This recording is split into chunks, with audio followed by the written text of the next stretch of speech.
안녕하세요. 이원재입니다. 7월 25일 금요일 이원재 끝내주는 경제 시작하겠습니다. 금요일이죠. 뉴스토마토와 성공회대학교 미래지식연구원이 공동 기획한 트럼프에 갇힌 세계 대한민국의 선택은 10번째 시간 진행합니다. 네, 오늘은 중동 문제 얘기 좀 해보려고요. 지금 관세 문제로 이 미국 트럼프 대통령하고 이재명 대통령도 일합을 겨뤄야 되지만 중동에서도 이스라엘과 이란 그리고 이스라엘과 팔레스타인 사이에 이 문제가 끝나지 않고 있습니다. 이거 어떻게 해야 되는 건지 좀 살펴볼 텐데요. 오늘은 아주 깊게 그리고 아주 재미있게 국내 최고의 이슬람 문화 연구자인 이희수 교수님 모셔서 말씀 나눌 텐데요.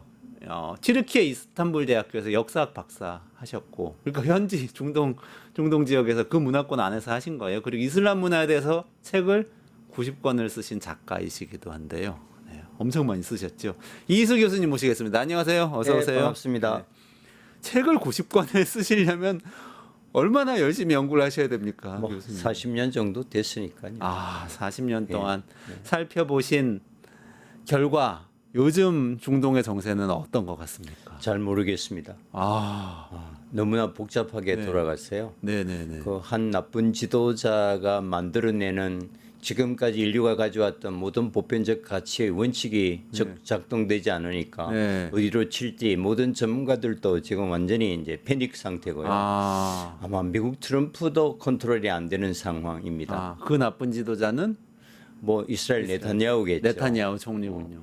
트럼프도 사실은 컨트롤 못 하고 있다 이렇게 보시는 뭐 거죠. 현재는 그렇습니다. 물론 뭐 미국과 이스라엘이 우리가 이제 학교에서 이걸 스피리추얼 얼라이언스 영혼의 동맹이라고 그러거든요. 네네. 뭐 몸통이 같은 게 아니고 운명 공동체이기는 하지만 뭐 이 중동 문제에 있어서는 트럼프와 네타냐후도 상당히 지금 갈등 관계에 있는 그 분쟁을 하고 싶지 않지 않습니까? 트럼프가 지금 관세 문제에 그렇죠. 집중하고 있는데 뭐 팔레스타인 문제나 우크라이나 문제나 이걸 빨리 해결해야 미중 갈등에 집중하고 관세라고 하는 자기 투표권자의 인기를 영합할 텐데 이게 변수가 해결이 안 되니까 트럼프로서도 곤혹스러울 겁니다. 가장 최근 소식으로는 그 이스라엘 네타냐후 총리가 시리아의 수도 다마스쿠스를 공습했다는 뉴스가 이제 나왔습니다. 근데 이게 지금 어떤 맥락에서 이 시리아를 또 공격을 하게 된 건가요? 시리아가 오랜 내전 끝에 드디어 이제 정권이 새 탄생했는데요. 그게 알카에다 요원이 대통령이 된 거란 말이죠. 그러니까 근데 놀랍게도 대변신을 해서 이 시리아 새 지도부가 우리는 친서방 친미 시장 경제주의를 지향하겠다. 알카에다였는데. 그러면서 딱 터분 벗어 던지고 넥타이에 양복 딱 입고 사우디에서 사우디 왕세자가 주선해서 트럼프 대통령과 악수하고 같이 사진 찍었습니다. 그러니까 이제 완전히 친미로 들어서고 그 전후 복구를 사우디아라비아가 8초 2천억을 지원하면서 대규모 지원을 나서면서 친서방으로 돌아서고 있습니다. 이스라엘이 난리 났죠. 왜냐하면 이 시리아가 친서방 체제에 들어와서 사우디가 개정적인 지원을 하고 또 튀르키예가 그 완전히 이제 그 친시리아 정권이고 미국까지 들어서서 EU도 지금 경제 제재를 해제하면은 무슨 문제인가 하면은 지금 이스라엘과 시리아 국경지대에 있는 골란공과 백하계국은 유엔 안보리 결의나 국제법상 이스라엘 불법으로 점령하고 있는 겁니다. 지금까지 그 아사드라고 하는 한 못된 사회주의 전제주의 폭군이 지배하고 그걸 사실 불법으로 점령하면서 시리아 내부에 이스라엘이 사실 혼란을 틈타서 깊숙이 개입해 왔거든요. 근데 시리아가 이제 정상 국가가 되고 이제 서방 체계와 협력한다면 이스라엘이 더 이상 불법 점령도 어려울 뿐만 아니라 시리아에 대한 컨트롤 그리고 그게 아주 황금지대입니다. 백하계곡과 골란 하이트라는 게 수자원이 있는 그 수자원을 포기하면 이스라엘의 뭐 생존에 위협이 될 정도로 중요한 건데 이게 이제 어떤 국제의 정의와 공정의 원칙에 의하면 이스라엘에서 엄청난 타격이 되는 거죠. 이제 그때 시리아와 이스라엘 국경지대 드루즈족이라고 하는 아주 한 70만 명 정도 되는데요. 이거는 뭐 여러 종교를 합한 또 독특한 이게 소수민족 집단인데 바로 이 드루즈족들을 지금까지 친이스라엘 편으로 끌어들여 가지고 네. 완전히 에이전트 역할을 이제 시켰거든요. 네. 근데 지금 이제 시리아 정상 정부가 네. 이제 자기 국권 질서를 회복하려니까 아직도 자기 국내에 이스라엘이 스파이나 1급 에이전트 역할을 하는 드루즈를 처리해야 되잖아요. 네, 네, 네. 그 과정에서 아마 이제 불편한 갈등과 약간 종족 간의 분쟁이 생기니까 그 자기 국익 보호라는 명분으로 드루즈 소수민족을 보호한다는 명분으로 그 지역에 개입하는 것이 아니라 본때를 보여주기 위해서 수도 다마스커스에 그 정부 청사와 군사령관을 공격하는 초강수를 둔 거죠. 수도를 공격을 한다는 건 네. 정말 큰 일인데요. 네, 이거는 바로 미국과 EU까지도 개입해서 이제 바로 공격을 중단하기는 했습니다만 그만큼 이제 이스라엘 네타냐후 정권이 궁지에 몰려 있고 아, 이제 주변의 위협을 지금 다 제거하는 그런 무모한 전략을 하지 않습니까? 네. 가자에 대한 학살이 계속되고 레바논에 있는 헤즈불라 또 이라크도 이미 미군이 통제하고 있는데 이제 시리아까지 통제했다고 보고 마지막 몸통인 이란에 대한 전극적인 핵시설을 공격해서 이제 통제하리라고 봤는데 완전히 변수가 생긴 거죠. 바로 접경하고 있는 시리아에서 이 정상국가가 탄생하면 또 다른 위협이 될 수 있다고 판단했던 거죠. 너무 역설적인데요. 그러니까 네, 네. 정상화된, 그러니까 지금 설명하신 대로라면 잘 모르다가 들으면 이게 헷갈릴 수도 있는데 시리아가 오랫동안 독재 정권, 권위주의 정권이고 정상적인 국가가 아닌 상태였는데 그 틈을 타서 이스라엘은 시리아 내부에 자기들의 세력을 막 만들어가고 있는 상태였는데 이게 시리아가 정상화가 되고 말하자면 개방되고 개혁되고 민주화가 되고 이렇게 되면 오히려 이스라엘이 엄청 곤란해진다는 맞습니다. 말씀이시잖아요. 이스라엘의 기본적인 전략은 주변에 있는 국가들이 포갑 정권으로 만들어서 네. EU나 미국의 제재 속에 묶어두고 그래야 이제 이스라엘의 그 불법 점령을 정당화하고 왜냐하면 사회주의 포갑 정권에 대해서는 아무리 이스라엘이 불법 점령을 해도 네. EU나 UN 쪽에서 강력하게 얘기하기 어렵거든요. 그렇죠. 지금 이제 정상 국가가 되면 어떤 국제적인 원칙과 어떤 보편 가치가 이제 절대적인 이제 기준으로 작동하면 네.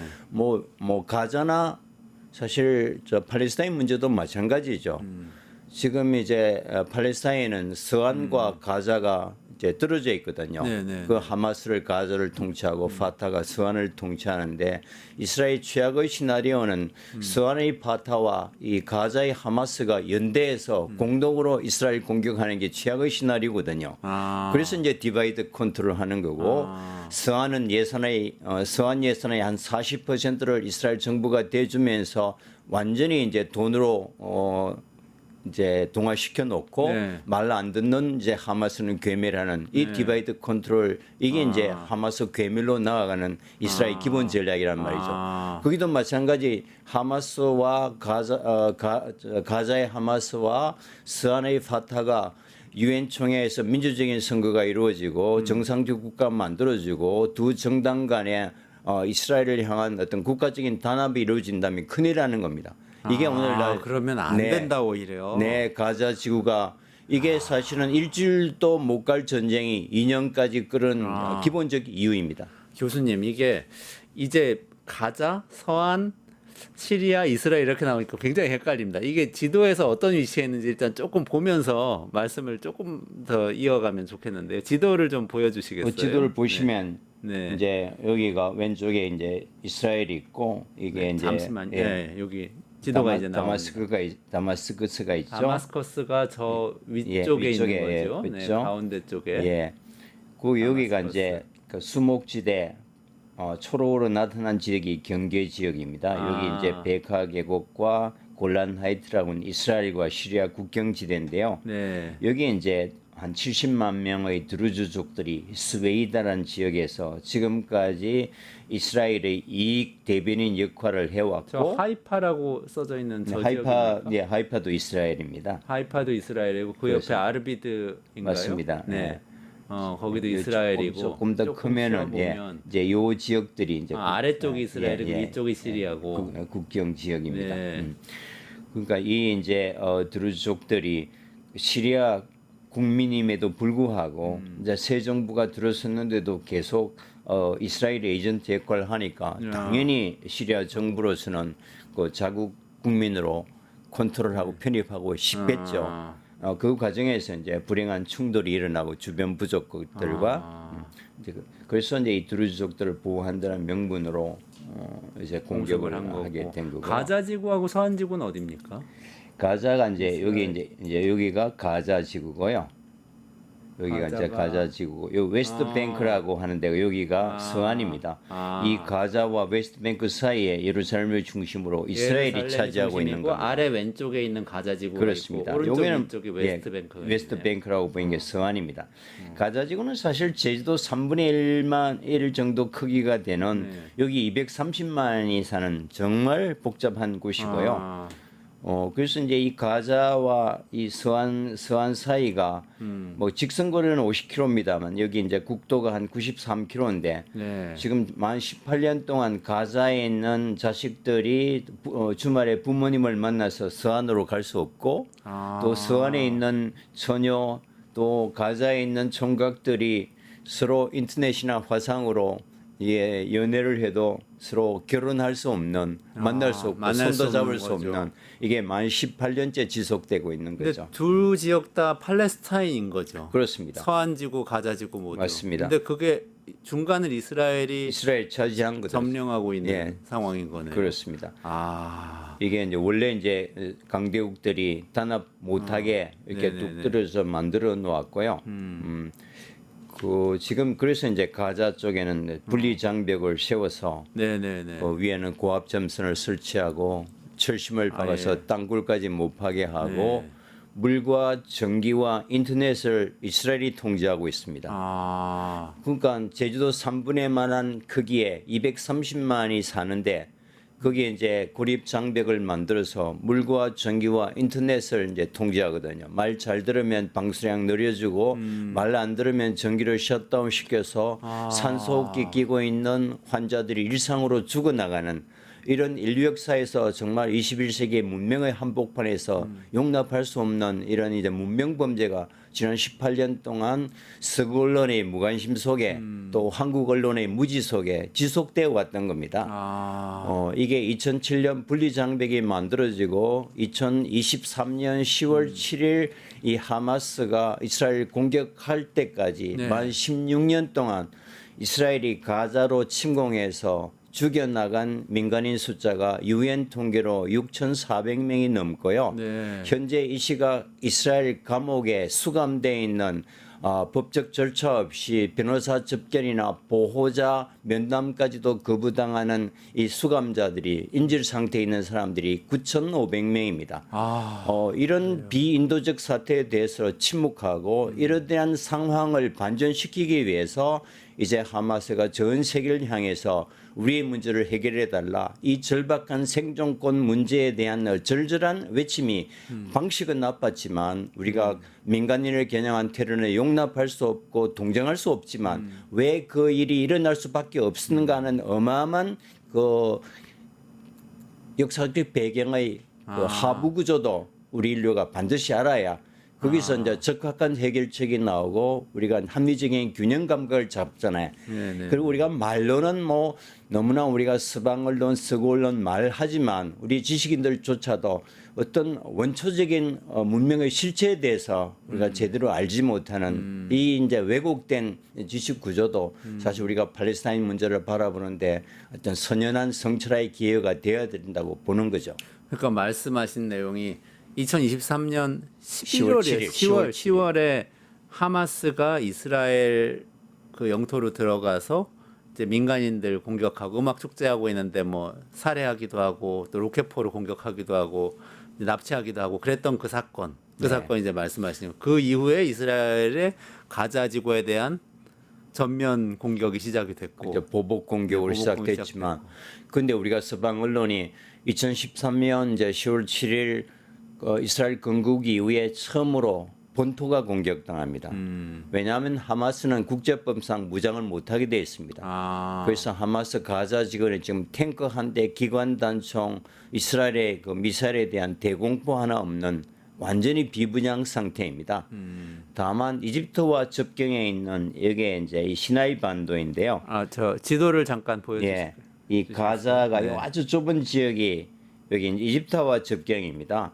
여기서 가자 지구의 남쪽 아래쪽에 요 이집트 접경지대 한 14km에 이제 그럼 어떻게 먹고 살았나 지금까지 만 18년 동안 물론 21개 유엔 단체가 그 예산의 80%를 지원하면서 가버넌스를 책임져 왔습니다만 그래도 여기서 250개 이상의 땅굴을 파서 이집트로부터 생필품을 공급받으면서 연명해 왔던 겁니다. 사실은 몰래 공급을 받았던 건가요? 그렇습니다. 그러면? 이게 이제 뭐 불법이라 하지만 지구상의 어떤 민족이 이런 상황에서 생존을 위해서 그런 짓을 하지 않을 민족이 있을까요? 그렇죠. 우리가 이제 입장을 바꿔놓고 생각하면은 완전히 포위된 감옥 같은 그런. 근데 이 사람들이 상황이군요. 보트 피플이나 이민자 난민도 아니고 2000년간 그 땅의 주인으로 살아왔던 사람이잖아요. 팔레스타인 오히려 사람들이. 1948년 홀로코스트로 600만 유대인이 대학살당하고 그때 살아남은 유대인 약 64만 명을 데려다가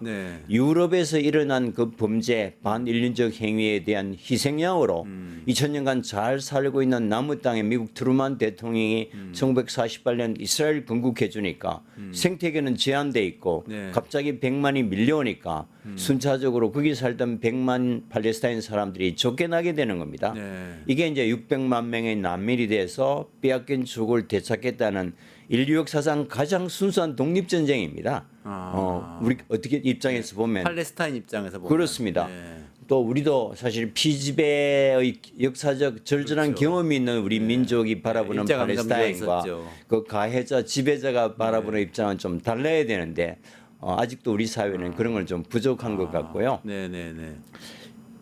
그래서 우리가 어떤 그런 역사적 엉어리와 불편한 국제법적 위반이 있더라도 우리가 무관 민간인을 겨냥한 1,200명의 이스라엘 민간인을 살해하고 또 200명 가까운 어린아이와 여성들을 포함한 인지를 갖고 있다는 것은 이건 명확한 테러이고 우리가 이제 지지할 수 없지만 왜 그런 행위를 할 수밖에 없었던가 하는 그 배경도 우리가 알아야 되고 이해를 하고 있어야 되죠. 그동안에 죽어갔던 6,400명의 무관 민간인 팔레스타인 이거는 일단 스테이트 테러리즘 우리가 국가 테러라고 얘기하고 그 200명을 왜 잡아왔는가 이미 이스라엘 감옥에 수감되어 있는 9,000명 이상의 인질을 그 자기 가족을 되돌려주는 수단으로 방법은 나빴지만 인질을 가져왔단 말이죠. 그래서 이제 우리가 가자의 이스라엘 공격을 명확히 비난한과 동시에 이 국제법과 인류의 보편 가치를 위반했던 이스라엘의 가자에 대한 이 잔혹한 어떤 학살이나 범죄도 인류 사회가 똑같이 비판해야 되는 거죠. 아니 저는 두 가지 궁금증이 드는데 사실 두 개의 양면의 궁금증입니다. 하나는 왜 이 문제가 이렇게까지 비인도적으로 말씀하신 대로 최악의 상황으로 치닫는데 국제사회가 아무것도 안 해왔는가 하는 문제. 또 어떻게 생각하면 이스라엘 사람들은 이 문제를 어떻게 생각하고 있을까. 이 부분이 하나 있고 근데 또 반대로 어떻게 보면 남의 일이잖아요. 그 팔레스타인에서 무슨 일이 일어나든 말든 사실은 미국이나 유럽이나 선진국들이 우리나라도 포함해서 중국이나 뭐 자기들이 알아서 할 일이지라고 생각할 수도 있는데 어떻게 보면 또 굉장히 많이 관심을 갖고 많이들 개입을 시도를 하고 이런단 말이죠. 이 양면이 어떤 관계에 있는 건가요? 굉장히 이제 좋은 질문인데요. 미국은 어차피 이스라엘과 전략적 동반자 관계를 말해서 떨어들려야 떨어질 수 없나. 왜냐하면 그 이스라엘 건국 이후에 모든 아랍 중동 국가들은 지도자에서부터 국민까지 반미로 똘똘 뭉쳤거든요. 왜냐하면은 자기 민족의 운명을 결정짓는 순간에 미국이 했던 역할을 결코 잊을 수 없는 겁니다. 그래서 이제 원유라고 하는 미국의 절대 국익이 나는 것이 중동이지 않습니까? 그 중동에서 미국 국익을 지키기 위해서는 중동 전역에서 미국과 지속 가능한 협력적 파트너를 찾는 것은 불가능합니다. 이런 반미 정책 때문에. 그래서 미국은 모든 국익을 이스라엘이라는 한 나라에 올인할 수밖에 없기 때문에. 그러니까 그게 이스라엘의 건국하고 관련이 있다는 말씀이시죠? 건국 때문에 이후에 중동 전체가 반미가 됐다. 왜냐하면 그 당시는 아랍은 한 공동체였거든요. 지금은 개별 국가로 쪼개져서 개별 국가 중심주의가 이제 최근에 부각되고 있습니다만 전통적으로 그러니까 그 절대 국익은 이스라엘밖에 의존할 수 없으니까 이스라엘이 어떤 일을 하더라도 이제 어떤 유엔 안보리 기량을 해서 미국은 이스라엘 버릴 수 없는 겁니다. 그러니까 이제 이 팔레스타인에 대한 이스라엘의 공격을 비난하는 유엔 안보리 만장일치 결의안이 이번 사태만 해도 5개 정도 나왔고요. 네. 학살 중지 결의안도 나왔고 국제사법재판소에서 드디어 가자에 대한 학살 중지 명령을 내리고 이스라엘 총리 네타냐후와 국방장관 갈란트가 2차 세계대전 이후에 서방 지도자로서는 최초로 전범으로 체포영장이 지금 발부돼 있는 상태거든요. 그래요? 네. 그럼에도 불구하고 이제 국제사회가 이 문제를 이제 묵공성 결국 유엔이 거의 제 기능을 못 하고 있지 않습니까? 네. 아무리 유엔이 아무 소용없잖아요. 결의안을 해도 결의해도. 미국이 비토하면 무용지물이 되는 거고 네. 인류가 이것만은 지켜자고 약속해 놓았던 세르비아나 보스니아 전범들도 다 처단했는데 그 홀로코스트 나치 전범들도 다 처단했는데 국제사법재판소의 판결이 지금 무용지물이 되는 이런 판국이거든요. 근데 지금 이제 사실은 우리가 조금 구분해야 될 필요가 있는데 그 팔레스타인 가자 지구에 대한 이게 민간인 학살은 지금까지 우리가 했던 뭐 유대교와 그 이슬람교의 대결, 아랍과 서방 세계의 대결을 아닙니다. 이거는 미국과 이스라엘만이 한 네. 축이고 나머지 글로벌 전체가 둘러섰던 사건입니다. 네. 이게 뭔가 하면은 바로 6월 11일경에 이스라엘이 이란 핵시설을 공격하기 직전에 가자 학살이 너무 심각하니까 네, 네. 6만 명이 죽었는데 그중에 72%가 어린이와 여성들입니다. 네. 2차 세계대전 이후에 가장 비극적 사건이라 그러거든요. 원래 2차 세계대전 이후에는 우리가 군인들끼리만 싸움을 하지 절대 민간인은 건드리지 않기로 다 그렇습니다. 합의가 돼 있었던 거 네. 아닙니까? 이제 그래서 견디다 못한 EU 국가들도 유럽을 대표하는 영국, 프랑스, 독일 세 정상이 긴급 회동을 합니다. 네. 그래서 이제 이스라엘에 대한 최후 통첩을 보냅니다. 아, 그 6월 10일입니까? 6월 10일 전후로. 전후로. 예. 네, 네. 그래서 이거는 도저히 우리가 용납할 수 없는 그 레드라인을 넘었다. 가자 지역에 대한 학살을 중지하라. 계속 이스라엘이 그럼에도 불구하고 계속한다면 EU 의회가 이스라엘에 대한 경제 제재와 무기 금수를 결의할 수 있다. 이거는 놀라운 변화거든요. 그러네요. 네. 아. 뭐 그 정도기 때문에 이거 우리가 흔히 생각하면 어떤 서방 세계와 이슬람 세계의 어떤 전통적인 대결은 아니다. 미국과 이스라엘 제외한 모든 인류 세계가 네네. 이것은 인류가 견딜 수 있는 한계를 넘었다고 보는 게 이제 가자 학살입니다. 근데 두 번째 굉장히 좋은 질문을 하셨는데 그럼 이스라엘 내부 여론은 네네. 이스라엘 내부 여론도 가자 학살은 안 된다는 게 지금 72% 정도. 아 그래요. 이스라엘 국민들이 1인당 GDP가 어느 정도 되나 하면요. 네. 작년 2023 통계도 5만 3천 달러입니다. 야, 세계에서 우리보다 훨씬- 가장 잘 사는 나라입니다. 네. 그 잘 사는 5만 3천 불을 가지는 이스라엘 시민들이 언제까지 언제 로켓포가 날아올지 모르는 잠도 못 자는 시시로 사이렌을 울리면서 방공호에 들어가는 삶을 살겠다는 백성이 있을까요? 그 없죠. 사람들도 아유. 제발 우리가 조금 양보해서 우리 때문에 그렇게 고난을 당하는 팔레스타인 사람들에게 이스라엘 영토는 아니지만 우리가 불법 점령하고 온 땅에 그 사람들 좀 살게 해줘서 발굽고 함께 살자. 이것이 이제 이스라엘 시민들의 절대적인 꿈입니다. 아, 그럼에도 불구하고 모든 정치인들은 이제 특히 이제 극우 우파들이 문제죠. 이스라엘 정치 구도를 보면 333 완구도인데요. 네. 보수 30, 진보 30, 네. 중도 30, 극우 유대 정통파 10입니다. 네. 어떤 정당도 단독 집권이 불가능합니다. 네네. 그래서 결국 이제 네타냐후가 96년에 총리가 됩니다. 우파로. 네. 그 지금 29년째잖아요. 네. 그동안 미국 대통령 네. 6번 바뀌었습니다.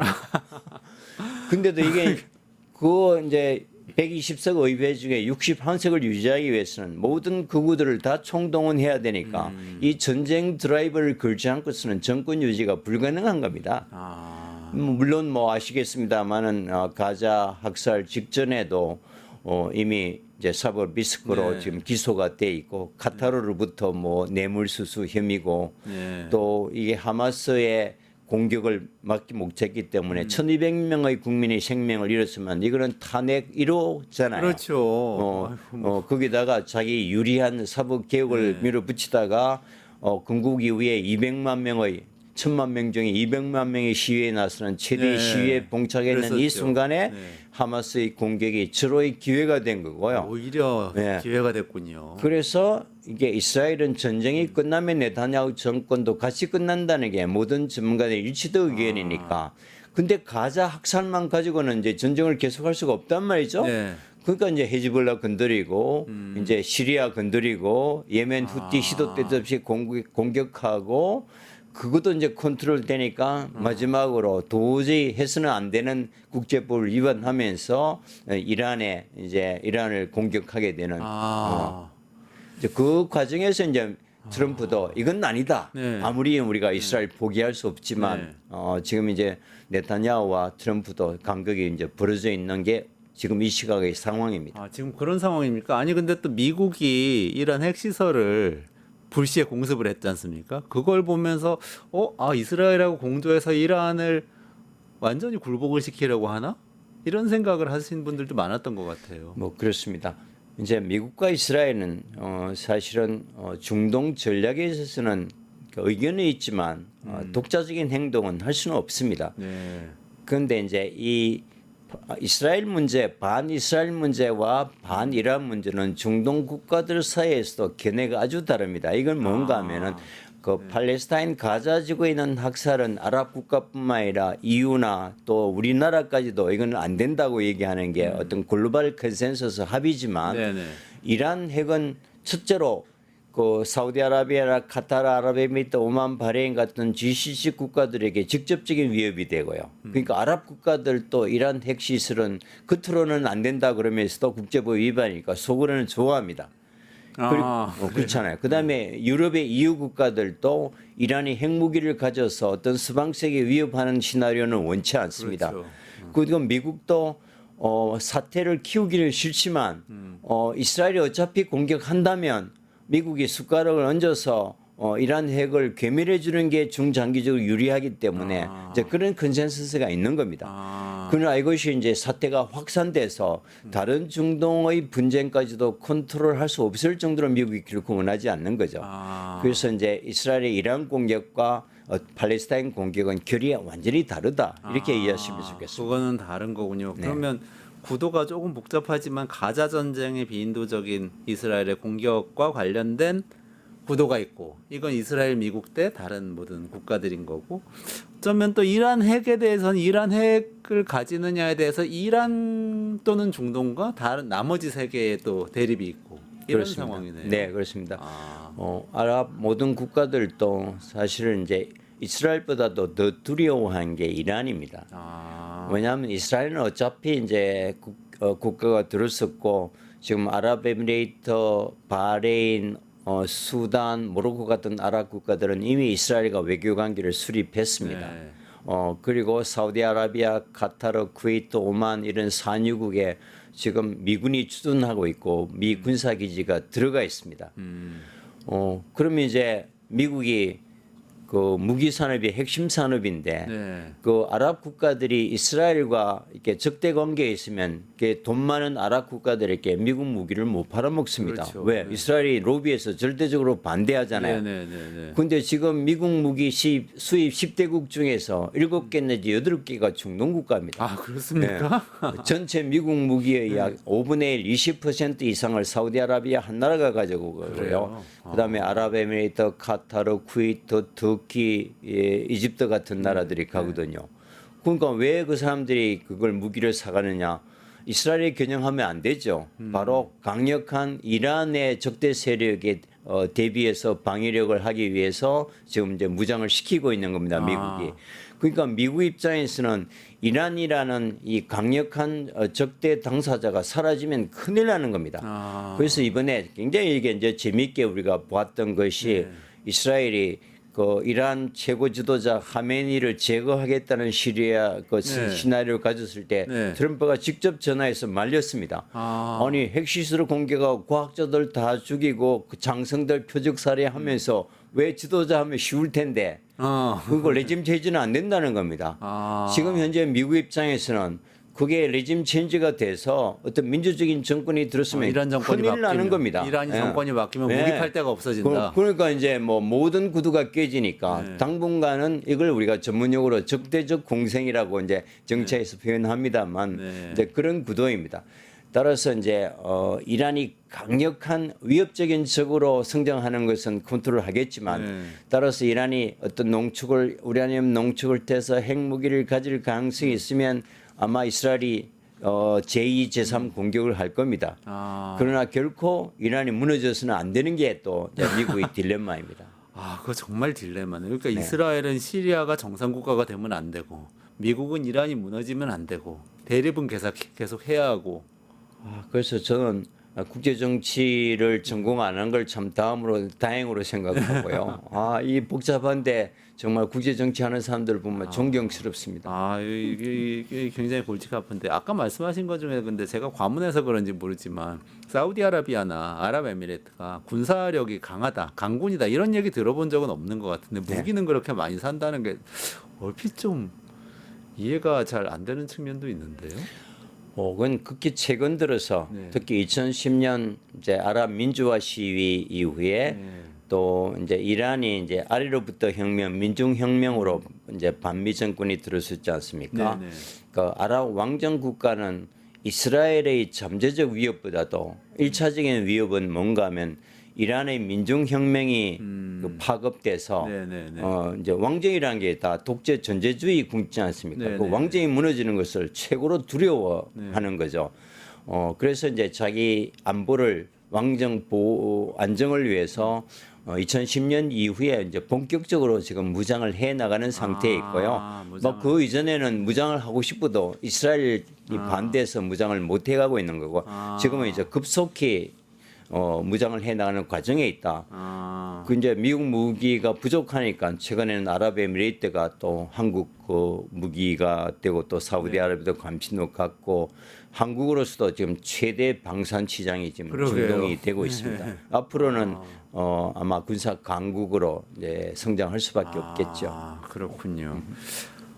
근데 아까 그 처음에 네타냐후를 지금 트럼프가 통제 못하고 있는 측면이 있다고 말씀 주셨잖아요. 근데 이란하고 관련해서도 미국은 이란이 그냥 버텨줬으면 무기도 많이 팔고 사우디한테 무기도 많이 팔고 그래야 된다고 생각하지만 이스라엘은 또 다를 수도 있잖아요. 이란을 정말 공격해가지고 굴복시키고 싶을 수도 있지 않을까요? 점령을 하고 싶을 수도 있고. 네. 완전히. 근데 뭐 이스라엘은 이란을 괴멸하는 것이 이제 목표겠죠. 그러나 현실적으로 불가능합니다. 그래요? 왜 그렇습니까?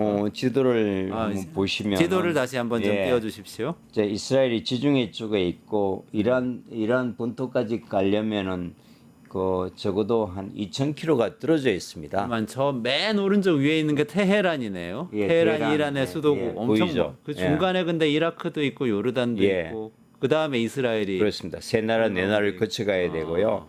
이란은 이스라엘 영토의 한 50배 이상이 큰 나라고요. 50배나 됩니까? 그렇군요. 이스라엘 전체 인구의 한 900만 정도 되지만 이란 인구는 9천만 명이니까 인구는 한 10배쯤 됩니다. 10배. 예. 이스라엘 전체 인구 다 합해봐야 테헤란 인구도 안 되거든요. 그래서 그 테헤란이 그렇게 큽니까? 테헤란 인구도 1,000만이 넘으니까. 1,000만이 넘어요. 서울만 하군요. 그러니까 이제 이스라엘이 2,000km 떨어져 있으니까 어차피 지상전을 못 한다는 걸 우리가 이해하잖아요. 그렇죠. 진격 못 하겠네. 아랍을 거쳐서 서로 군대를 보내기는 불가능한 공전전밖에 못 하는데. 근데 사실은 이란이 좀 이제 방공 시설이나 미사일이 미진하기는 하지만 그 쏘아서 목표면에 맞으면은 딱 이렇게 돋보기처럼 집중되어 있습니다. 이스라엘은. 이스라엘이 그렇잖아요. 왜냐하면 테헤란보다 작은 지역인데 인구니까. 그런데 이스라엘은 이 어마어마한 50배 거기에 쏘아봐야 흔적도 없는 겁니다. 테헤란만 벗어나면은. 그렇다고 해서 이 몇 억씩 하는 미사일을 무한정 쏠 수는 없잖아요. 그 아마 이란과 이스라엘이 그렇게 한 일주일 만에 열이틀 만에 빨리 미국이 개입해서 종전에 합의한 것도 이게 스톱 미사일 제국이 다 떨어진 겁니다.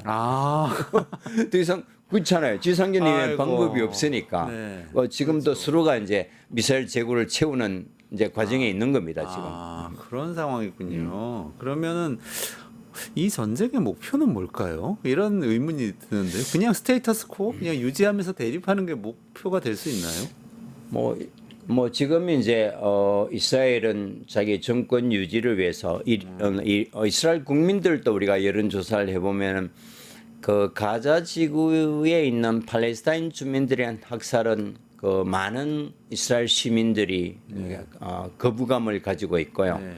또 ACRI 그 시민 그 권리위원회나 또 피스나우 같은 그 팔레스타인을 지지하는 세계 최대의 NGO들이 다 이스라엘에 있습니다. 그래요? 몇백만이. 그리고 지금 이제 가자 학살이 실시간으로 유튜브를 통해서 지금 언론들이 못 들어가게 하고 이스라엘 허가를 안 해주니까 물론 뭐 용감한 목숨건 알자지라가 지금 활동하고 있습니다만은 그 가자에서 이스라엘 군대에 일어나고 있는 그 학살 구호금품에서 먹을 것을 찾아 달려가는 거 학살하는 이 장면들이 다 그 이스라엘의 NGO들이 만들어낸 유튜브를 가지고 하는 겁니다. 그러니까 저는 이스라엘 시민들의 의식은 굉장히 건강하게 살아 있다고 보고 이것이 이제 이스라엘의 이제 미래라고 보는데요. 그래서 결국은 그 지금 이제 전쟁이 끝나면 네타냐후 정권도 끝나니까 가자 학살 가지고는 승부가 안 내니까 온갖 이제 문우발처럼 이제 전쟁을 펼쳐가는데 이제 이란 공격을 기점으로 더 이상 전쟁을 벌일 명분도 없고 지역도 없습니다. 그렇다면 이제 조만간 총선이 이루어지고 이번에 이스라엘 의회에서 네타냐후에 대한 불신임만이 제기되는데 6월 12일 날 13일 날 이란을 공격하는데 공격하기 하루 전에 이스라엘 의회 120석 중에서 겨우겨우 61석을 확보해서 불신임함이 이제 부결됐거든요. 6개월 뒤에 다시 불신임함이 제기된다면 야당에서 거의 이제 연정이 파괴되는 걸 이제 기정사실을 보기 때문에 내각제니까 의회에서 넘어가면 총리가 그만둬야 되는 거죠. 그래서 아직 이제 이스라엘 시민들의 여론도 이제는 이제 완전히 이제 지쳤고 또 의회 어떤 정치 구도도 그렇고 국제사회도 이거는 이제 지나치다는 그런 글로벌 이제 합의가 있으면 좀 더 합리적이고 어떤 평화의 방법을 쓰는 새로운 정권이 탄생할 가능성이 아주 높다고 봅니다. 뭐 이제 그때부터 이제 새로운 어떤 평화나 대화의 실마리가 있을 거라고 보지만 뭐 완전한 해결은 어렵고요. 이제 100년간 해결 못했던 게 뭐 이 시기에 너무나 지금 극단적인 분노와 트라우마가 극에 달한 상태잖아요. 아랍의 입장에서 보면 그게 뭐 드라마틱한 평화로 가기는 어렵지만 적어도 이 최악의 사태는 좀 막을 수 있었지 않을까. 근데 지난번에 트럼프가 네타냐후 만나가지고 뭐 가자지구에 뭐 엉뚱한 얘기를 하긴 했습니다만 무슨 리조트를 만든다거나 뭐 이런 얘기를 하긴 했습니다. 어쨌든 휴전을 빨리 한다고는 했지 않습니까? 근데 지금 휴전은 얘기가 어떻게 된 겁니까? 지금 계속 가자에서 이제 하마스와 이스라엘이 협상하고 있는데요. 근데 하마스는 이제 테러 조직인데 어떻게 테러 조직과 협상합니까, 이스라엘이? 근데 하마스는 사실은 미국과 이스라엘의 테러 조직이지만 중동의 많은 국가 또 EU의 일부 국가 대한민국조차도 하마스는 테러 조직으로 규정하지는 않고요. 그 가자 지구를 통치하는 실질적 유일무이한 자치정부입니다. 그래서 이제 하마스의 완전 제거라는 것은 거의 지금 남아있는 210만 명의 그 가자 지구 주민 제거와 거의 동의에 가깝단 말이죠. 그러니까 우리가 하마스를 이제 제거할 때까지 계속 전쟁하겠다는 것은 그 이제 끝도 없는 이제 가자 주민을 학살하겠다는 것 동일한 말이죠. 그럼 하마스가 무장한 사실상의 정부 그렇습니다. 라고 생각해야 되는 겁니까? 무장이 돼 있죠. 왜냐하면 군경이나 치안을 유지해야 되잖아요. 정당이면서 뭐 정부이면서 이런 건가요? 그렇습니다. 그리고 2006년에 이 서한과 하마스가 유엔 감시에서 처음으로 치러진 가장 민주적인 선거에 의해서 인구가 서한보다 작지만 가자의 하마스의 최고 지도자 이스마일 하니아가 팔레스타인 자치정부의 총리가 됩니다. 그 이제 유엔 감시에서 그러니까 이제 그러니까 이제 우리가 또 자료를 보면 오늘 가자 지구에서 학살인가 그 하마스의 보건부 통계에 의하면 이렇게 나오거든요. 네. 한 20개의 부처가 다 있습니다. 아, 그래요? 하마스. 예, 맞습니다. 예. 그게 지금까지 21개의 유엔 단체와 협력해서 지난 18년간 실질적으로 가자 가버넌스를 책임져 왔던 겁니다. 근데 거기는 민주적 선거가 그 다음에 계속 있거나 그다음에 그러진 선거할 않았잖아. 수가 없죠. 왜냐하면 그 중간에 이스라엘이 있기 때문에 아니 투표함을 어떻게 옮깁니까? 아, 지금 서한지구하고 18년 동안 가자지구. 봉쇄돼서 어머니를 만나러 출입도 자유롭지 않고 하는데 그러니까 이제 선거가 불가능하고 물론 뭐 우리의 관점에서 보면 이제 민주주의는 이미 이제 물 건너간 그 상태를 맞지요. 그런 물과 전기에 연연하는 오늘 죽지 않고 어떻게 살아남을까 하는 그 지역의 어떤 서구식 민주주의가 왜 작동 안 되느냐라는 그런 물음을 하는 것도 너무너무 우리가 너무 책상 앞 생각인 것 같습니다. 감옥에서 왜 민주주의 못하냐 뭐 이런 네. 거랑 비슷하네. 그럼 18년 이전에는 그러니까 그 봉쇄가 되기 이전에는 이스라엘하고 서한지구, 가자지구에 있는 사람들하고는 이렇게 섞여서 이동도 하고 그랬던 겁니까? 그렇습니다. 자유롭게 이동했고요. 이제 93년에 이제 오슬로 평화협정 많이 들어보셨겠습니다만 이제 계속 이렇게 저항을 해도 해결이 안 되니까 막 팔레스타인의 그 PLO 의장 또 테러리스트에 대부했던 야세르 아라파트가 네. 나이도 들고 계란으로 바위 깨기는 그때 왜냐하면 이스라엘이 이미 그 핵 탄두를 가진 상태였거든요. 공식적인 발표는 안 했지만 그 핵 탄두를 가진 그 이스라엘 상대로 무장도 안 된 이게 팔레스타인 저항은 이제 무모하다. 그래서 이제 이스라엘과 이제 미국이 주도해서 오슬로에서 평화 협정을 체결합니다.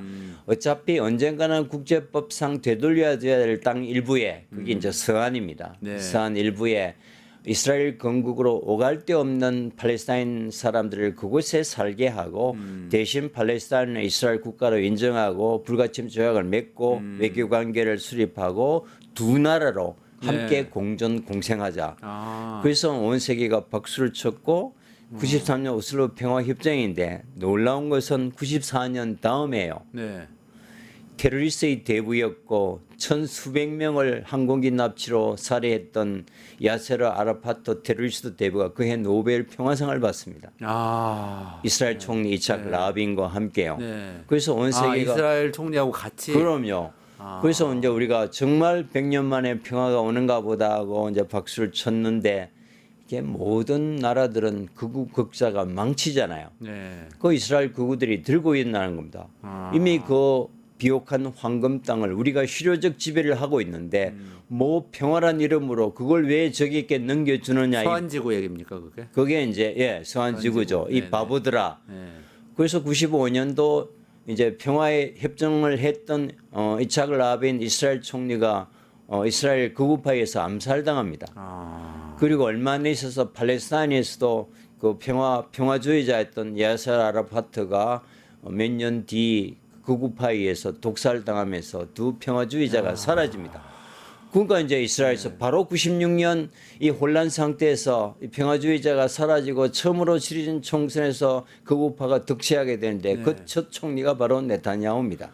그럼 여러분 그들을 금방 아시겠고요. 네. 지금 2025년이니까 29년째 가끔 뭐 야당 총재로 몇 달 갔다가 또 뭐 60석 만들면 들어오고 그동안에 미국 대통령 6번 바뀌었습니다. 그리고 팔레스타인에서도 그게 대응하기 위해서 이제 극단적인 정치 세력이 등장하는 것이 바로 이제 하마스입니다. 야, 그게 저도 기억이 어렴풋이 납니다. 근데 야세르 아라파트가 유엔 총회 가가지고 연설하고 영어로 연설하고 그랬던 것 같은데요. 그리고 클린턴 대통령하고 또 맞습니다. 면담하고. 그래서 참 우리에게도 주는 시사가 참으로 큽니다. 정말 우리가 좋은 지도자를 보면 그 정말 평화로 가서 대화와 화해를 통해서 서로 윈윈하면서 미래가 있는데 어떤 자기 이제 개인적 정책 야욕을 위해서 전쟁 드라이브를 내세우면서 뭐 본인은 29년 군자에 있었을지 모르지만 어떤 세상의 고통과 그거는 누가 이제 감당할지. 저는요 갑자기 우리나라도 삐끗하면 그럴 뻔했다는 생각도 드는 게요. 그러니까 뭐 계엄령 선포하고 이렇게 드론 북한에 보내고 이러다가 갑자기 전쟁 나고 계엄령 이어지고 이러면 비슷해지는 거 아닙니까? 그건 남은 나라의 얘기 아닙니다. 그래서 그러니까요. 우리가 팔레스타인 사태로부터 우리가 얻어야 될 교훈도 가볍지 않은 것 같습니다. 아, 그러네요. 근데 그 우리나라 말씀이 나왔으니까 말인데요. 지금 이런 이스라엘과 이란과 팔레스타인과 시리아와 뭐 이 상태 그리고 네타냐후가 실각하지 않고 막 이어지고 있는 상태는 우리나라에는 영향이 좀 있습니까? 어떻습니까? 아니면 우리는 그냥 모른 채 해도 되는 문제인 건가요? 뭐 인도적인 부분 우리나라에도 뺀다면. 직접적인 영향이 있고요. 네. 일단 미국의 그 대외 이제 군사 개입 정책은 큰 축입니다. 그 두 가지 전선에서 동시에 개입하지 않는다는 거거든요. 그래서 이제 항상 중동과 북한은 이게 서로 방정식으로 연결돼 있습니다. 북한 문제가 군사적으로 긴장되고 전쟁 위협이 하면은 중동은 평화 드라이브로 가고요. 중동에서 이제 분쟁이 격심되면 북한 문제는 조금 더 그 좀 그 침묵하거나 방치하거나 어떤 뭐 어떤 예고된 평화로 이제 차가운 이걸 우리가 차가운 평화라 그럽니다. 이제 차가운 평화로 차가운 가는데 평화. 예.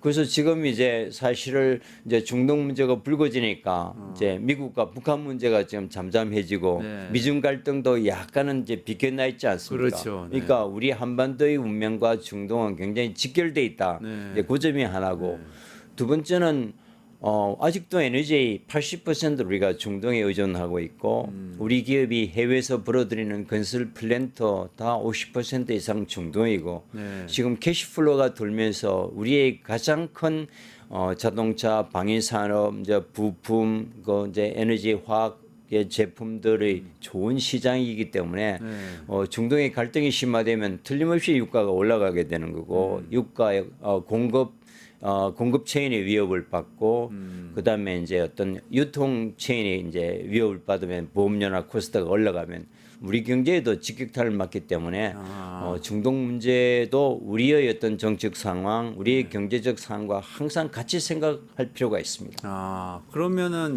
아까 말씀하신 것처럼 예컨대 네타냐후가 결국 못 버티고 실각을 하거나 하고 중동 문제가 어떤 방향으로도 좀 이렇게 해결이 되는 방향으로 가면 우리한테는 좋은 일입니까? 뭐 경제적으로는 이제 좋은 일이지만 이제 동시에 또 이제 북한의 긴장이 야기될 가능성이기 때문에 여기는 이제 훨씬 더 우리가 강도 높게 관리를 해야 되는 거죠. 그 이전보다도 훨씬 대화의 폭, 어떤 이제 소면 긴장을 완화하는, 긴장을 높일 수 있는 요소를 제거하는 더 많은 노력이 필요하죠, 당연히. 그러니까 예를 들면 미국이 북한의 핵에 대해서 지금은 뭐 사실 너무 관심을 안 갖고 있는 것 같은 맞습니다. 느낌도 네. 있는데 오히려 갑자기 관심을 가지면 이 집중하게 되겠죠. 긴장이 오히려 높아질 수 네네. 있다는 말씀이네요. 여러 가지 좀 복잡합니다. 그래서 어쨌든 열심히 계속 탐구를 해봐야 될 것 같은데요. 유가가 오른다는 측면 말고 다른 부분들도 영향을 우리한테 많이 미칠 수 있을까요? 그 중동의 긴장이 이렇게 계속 고조된다면. 뭐 이것뿐만 아니라 이제 결정적으로 이제 호르무즈 해협이 봉쇄될 가능성은 현재로서는 낮지만 만약에 이스라엘이 다시 한번 이스라엘을 2차, 3차 공격을 하고 이란이 이제 이스라엘을 공격하고 이란이 자국 안보를 위해서 다른 대안적 카드가 없으면 마지막 카드로 이제 호르무즈 해협을 봉쇄할 수밖에 없단 말이죠. 그게 계속 중간중간에 나오는 얘기였죠. 그렇습니다. 봉쇄하겠다고 뭐 예, 호르무즈 결의도 하고. 해협이 뭐 이제 한 33km 정도 되지만 큰 유조선이 지나갈 수 있는 해안은 뭐 한 3km 내지 4km밖에 안 되고요. 그 호르무즈 해협이 어딘지 지도 잠깐만 예. 보실까요? 네, 지도 좀 호르무즈 띄워주시겠어요? 예. 호르무즈 해협이 여기 보면은 이 걸프에 톡 튀어나온 부분 여기입니다. 두바이 있고 두바이라고 예. 한가운데 딱 써져 예, 있는 여기 주. 딱 여기 막아 뿌리면 거길 막으면 여기 세계 이제 운유의 25% 조금 확대해 주시겠어요? 맞습니다. 네. 이 지도를 조금 네네네. 여기 딱 막아버리면 아. 여기도 또 집안이 나해서 이런 배를 못 가고요. 바다가 깊은 이쪽으로 가는데 여기 지나갈 수 있는 배는 사실 4km, 5km밖에 안 되고요. 요거는 이란 영해입니다. 중간에는 공해이지만 네네네. 이제 유조선이 지나갈 수 있는 요 영역은 루트는 이란 영역입니다. 여기서 세계 운유의 25% 물동량이 일로 지나가고요. 그래요? 세계 이제 천연가스의 20% 물동량 일로 지나가니까 이게 봉쇄되면 뭐 전 세계 경제는 완전히 뭐 끝나는 거죠. 지금 그러면 저 해협의 이 지도상 왼쪽 저 안쪽에서 그 원유가 많이 나와서 이 해협을 지나서 아시아 쪽으로 이렇게 오는 겁니까? 인도 아시아. 우리가 이제 그 사우디, 카타르, 뭐 바레인, 사우디가 저 아랍에미리트 왼쪽에 있잖아요. 있고. 이게 네. 다 아, 이란 카타르도 골프에 이쪽에 다 있습니다. 아. 여기다 사우디 사막에는 석유 한 방울 안 납니다. 아, 그래요. 지금 흔히 석유 나는 산유국 6나라, GCC 국가 6나라가 바로 이 골프에 다 있습니다. 여기 쿠웨이트죠. 여기 이제 카타르죠. 여기 아랍에미리트죠. 밑에 오만이죠. 여기 석유가 다 있는 겁니다. 이란 석유도 이 골프의 맞은편 쪽에 있습니다. 네, 네, 이란도 내륙에 있는 게 아니고. 그러니까 모든 이제 전 세계에 가장 많은 유전이 바로 골프해 내해에 네, 집중되어 있는 겁니다. 아, 그 바깥으로 나오는 해협이 호르무즈 해협인데. 그렇습니다. 이게 이제 막아버리면- 물론 이제 일부는 육로를 통해서 또 파이프라인을 통해서 가지만 여기서 이제 전 세계 25%가 이 해협을 건너가야 되니까 그다음 파이프라인보다도 이게 이제 해협이 되면은 그 기차나 육로가 했니 코스트가 올라가니까요. 네, 우선 보험료가 올라갈 거잖아요. 그렇죠. 그다음에 이제 수송비가 올라가니까 이게 단순히 유가 상승의 문제가 아니라 네.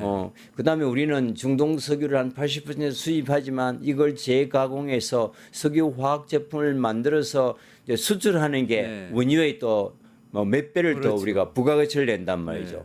그러니까 이제 단순히 석유 수출 중지가 아니라 우리의 어마어마한 부가가치의 수출 시장이 막히게 되니까 원유가 못 들어오면 이거는 뭐 우리 산업에도 직격탄을 맞는 거죠. 아, 굉장히 심각하군요.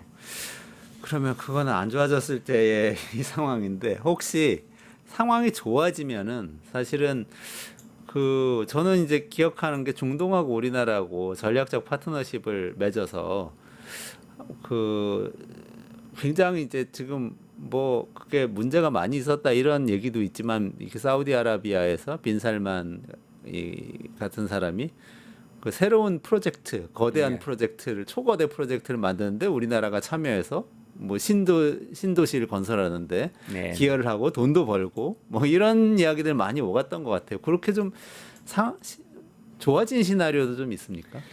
뭐 전쟁이 마무리되면 우리 기업으로서는 어마어마한 새로운 성장 동력의 시작이 맞고요. 이게 이제 사우디 2030 사우디 비전의 핵심 사업인 네옴 신도시인데 네네네. 네옴 신도시 지도를 보시면 바로 이스라엘하고 접경 지역에 있습니다. 홍해 끝에. 홍해 끝에 예. 아 이스라엘하고 이스라엘하고 딱 사우디하고 만나는 저 예, 여기 이제 컷을 보시면 여기 바로 이스라엘 접경지대에 네옴 신도시가 있습니다. 아, 네네. 그래서 이게 이제 이제 무하마드 빈 살만이 사우디 미래 권력을 여기다 이제 운명을 던졌는데 따라서 사우디 입장에서는 이 가자 문제가 해결되면 이스라엘과 외교 관계를 수립하고 경제 안보 동맹체를 만들지 않고서는 사우디의 미래는 없는 겁니다. 네네네. 여기 지금 이제 1,400조 공사거든요. 그 인류사 100년의 최대 공사가 여기 이제 몰려 있단 말이죠. 네. 지금 이제 우리 기업이 현재 한 13%를 우리가 수주한 상태에 있고, 아, 굉장히 많이 수주를 했네요. 그러니까 이제 중국이 14%니까 네. 뭐 일본은 거의 없고요. 그래서 이제 앞으로 우리 기업이 이제 성장 동력의 견인차 역할을 할 수도 있고요. 이게 이제 굉장히 중요한 첫 번째 요건이고, 두 번째 이제 경제적인 이점은 이제 방위 산업, 방산입니다. 아, 네네. 이제 이게 이제 사후 이제 이란과의 이제 트럼프와 이란과의 그 적대적 공성이 트럼프의 기본 정책으로 뿌리를 내리면 네. 이제 아랍 국가들이 본격적인 이제 무장 경쟁에 들어갈 거면 네네. 한국에도 굉장히 좋은 기회 이 방산 문제가 있고요. 이제 이제 세 번째가 이제 재생에너지 부분입니다. 네. 왜냐하면 이게 탈석유 이제 프로젝트란 말이죠. 이런 대도시 사업들이 아, 네옴시티가 그런 거죠. 100% 태양광을 예. 한다 뭐 그랬던 그러니까 이제 거죠. 석유가 끝나니까 주로 태양광이나 또 이제 원전 이런 걸로 이제 바꾸기 때문에 여기도 우리가 굉장히 상당한 이제 국제적인 경쟁력이기 때문에 우리 기업에게도 이제 노다지고 나머지 최근에 참 흥미로웠던 일은 2021년에 아랍에미레이트가 세계 5번째로 화성 궤도 진입에 성공합니다. 아, 그래요? 놀랍죠? 화성이요? 네. 우리가 이제 몇 번 실패하다가 나누리가 한 1년 됐네요. 네. 작년 이맘때 좀 달나라 궤도에 진입했다고 온 분이 네. 박수 쳤지 않습니까? 네. 그게 작년 일인데 네. 이미 아랍에미레이트는 5년쯤 전에 2021년에 벌써 화성궤도 화성을 진입에 성공했습니다. 세계 5번째로. 그거 몰랐는데. 물론 그 고급 기술은 뭐 미국 기술이지만 이게 자본과 우주인들 다 자국이거든요. 네. 그래서 우리가 한미 동맹은 중요하지만 이 항상 이제 미래는 우주 기술인데 그렇죠. 최고 기술을 우리에게 항상 제공해 주는 보장은 없잖아요. 미국이. 네. 네, 그래서 우리 정부 아랍에미리트가 지금 항공협정을 체결하고 이제 미래 우주 항공의 파트너로도 우리가 아랍을 관리해야 되는 그런 면도 있고요. 뭐 그다음에 나머지 이제 제가 인상 깊었던 것은 뭐 새 정부가 들어서고 나서 뭐 새 문화부 장관을 임명하면서 뭐 네. 이제 용산의 대통령실이 발표가 앞으로 300조에 달하는 K컬처 시장을 활성화하기 위해서 전문가를 모셨다. 최희영 하는데, 장관이죠. 네. 그렇습니다. 그런데 한류가 지금 2000년 한 20년 년 가까이 한류가 탑 레벨에 있는 데가 어딜까요? 중동입니다. 중동입니까? 그렇습니다. 아, 그래요? 2006년도에 대장금이 이제 이란에 상륙해서 6개월 평균 시청률 90%를 달성했고요. 90%? 전무후무한 기록입니다. 6개월 전 평균 국민의 시청률. 90%가 다 그렇습니다. 봤다는 겁니까? 그리고 그게 끝나고 이제 주몽에 들어가서 85%대로 끝났고요. 그다음에 이제 우리가 이제 2018년에 BTS가 사우디 리야드 공연하면서 완전히 히잡을 뒤집었었던 소녀들을 완전히 변화시켜서 지각 변동을 일으켰거든요. 네. 그래서 중동 전역은 이제 메이드 인 코리아가 최고의 브랜드 가치고요. 네. 한국을 발전의 롤 모델로 삼고 모든 중동 사람들 한국을 좋아하고 우리에게 가까이 다가오고 싶단 말이죠. 네, 네, 네. 그러니까 이만큼 더 좋은 시장이 어딨난 말이죠. 그러니까 우리가 앞으로 이제 한류 시장의 그 K컬처, 그다음에 이제 제약, 화장품, 그다음에 이제 뭐 할랄 식품 같은 현재 그게 아마 한 3조 달러라고 그러니까 이제 수천조 시장이거든요. 네, 그런데도 우리가 조금 이제 문화적 편견과 그 중동 그 이슬람 문화권에 대한 이런 관계를 조금 우리가 면밀하게 검토하면은 이 K컬처에 대해서도 굉장히 이제 유리한 그런 시장 환경을 우리가 얻을 수 있지 않을까. 아니 그 이슬람권에 자주 가시잖아요, 실제로. 그렇습니다. 교수님. 네. 이란이든지 뭐 다른 곳가 가보시면 실제로 근데 우리는 사실 저만 해도 이슬람권 좀 낯설거든요. 근데 그분들 우리를 낯설게 생각하지를 않나 보죠. 정말 좋아합니다. 뭐 이란은 우리가 악의 축, 뭐 테러 지원국 이란 가면 큰일 나잖아요. 근데 항상 우리가 그걸로 생각하면 돼요. 우리가 너무 서구 매체에 우리가 노출돼 갖고요. 네. 지금 뭐 이스라엘 이란을 공격해서 최근 한두 달 동안에 조금 이제 리스크가 있지만 지난 20년 동안 지구상에서 가장 여행하기 좋은 나라 일본, 저는 항상 우리 이제 주변 사람들에게 이란이라고 얘기합니다. 그래요? 왜냐하면 이제 스방이나 미국 사람들이 들어갈 수 없는 유일한 나라가 이란이니까 이란 국내에서는 테러리스트 타겟이 없는 겁니다. 그렇잖아요. 국내에서는 네.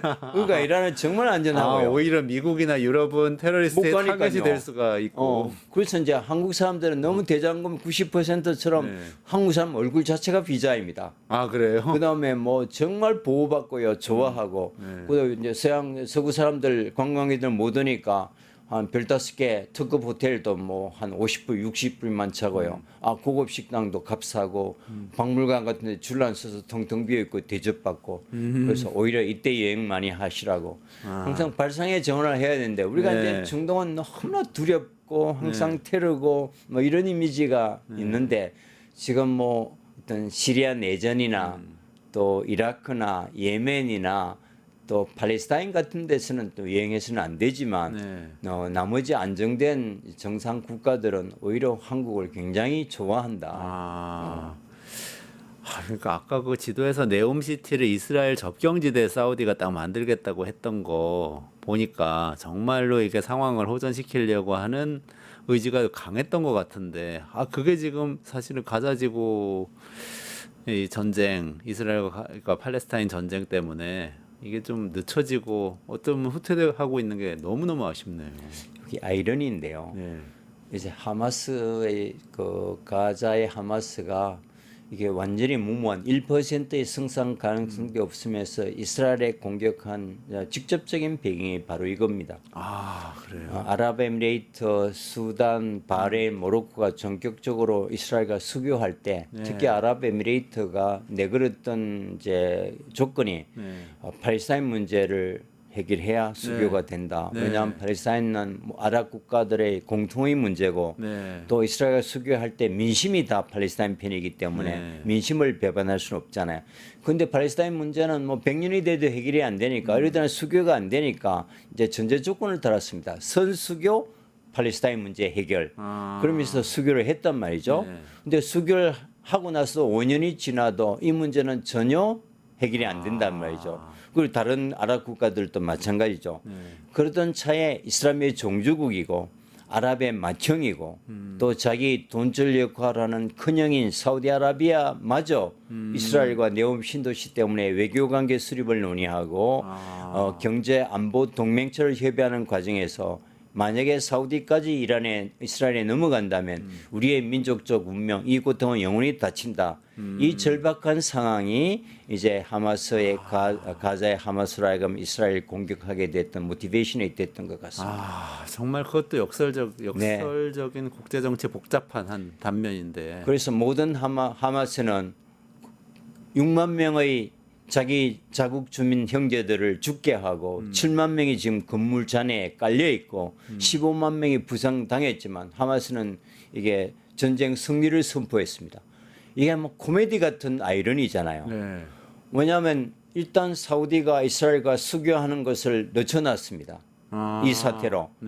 그리고 그 17년 만 18년 동안 침묵하고 귀를 닫았던 서방 세계, 특히 한국 국민들조차도 한국 언론들조차도 이제 가자 지구 주민이 처해 있는 이런 수치스러운 모습을 다 알게 됐습니다. 알렸고. 우리는 이제 괴멸되더라도 앞으로 하마스의 가자의 문제는 하마스가 없더라도 어떤 국제사회가 해결될 수 있는 계기를 마련했다.